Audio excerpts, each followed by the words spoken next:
How do you avoid a lawsuit of pay inequality at your company? Can two employees who are technically doing the same job be paid differently? I'm Katie Spadora with Cyber, and by the end of this video and essay, you will understand what pay inequality is and how you can legally pay two employees doing the same job a different rate.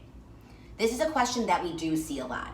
It is important to know that although you can pay two employees doing the same job differently, you want to be absolutely sure to document that you're doing it for the correct and legal reasons.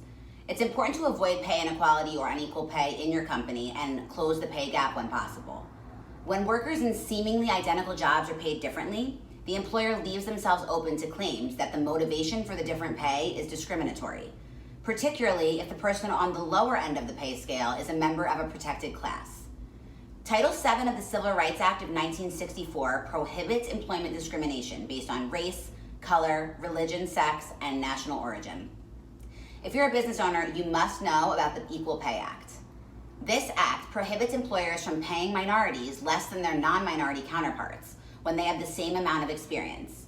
If you are a minority, you may already be eligible and become aware that some of this protection is available.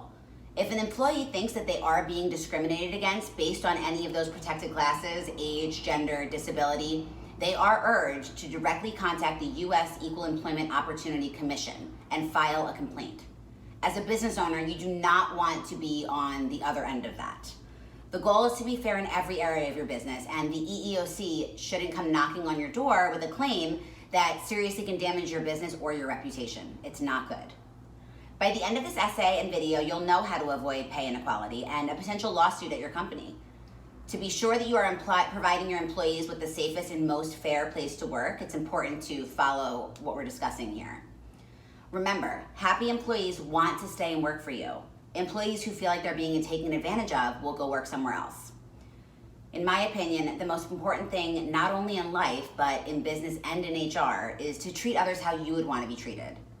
Pay discrimination or compensation discrimination occurs when employees performing similar work do not receive similar pay. As stated above, pay discrimination also occurs when the difference in pay has an unlawful basis, such as race or sex.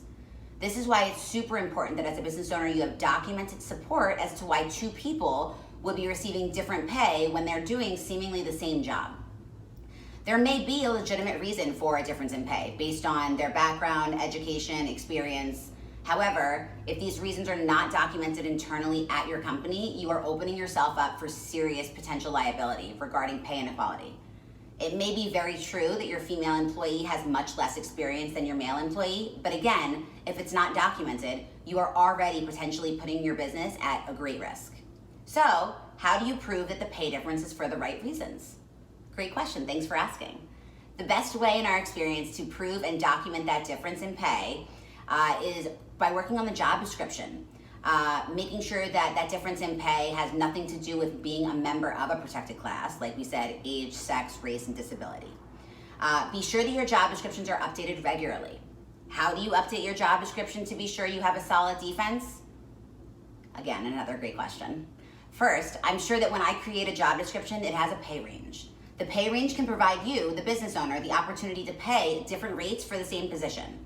Second, I am sure that there are at least two potential levels for each position when possible. For example, an accountant and a junior accountant. The reasons that having at least two levels is so beneficial is, first, you can show the employee their path for internal growth, which is awesome. As a business owner, you want to decrease turnover and you want your employees to want to grow within your company if possible.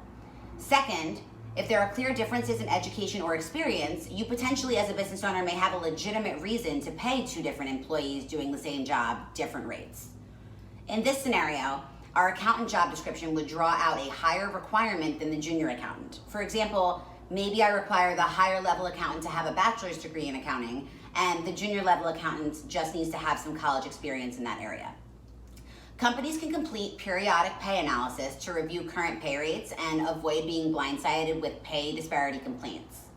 Finally, a company needs to correct disparate impact when they see it occurring. What is disparate impact?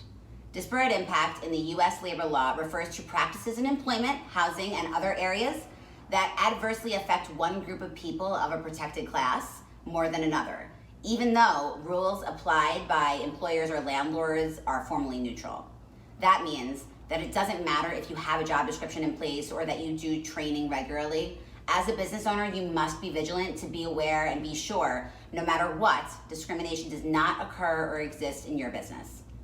Please give us a call if you ever have any questions or are interested in learning more. Visit us on cyber.co, and we look forward to speaking with you.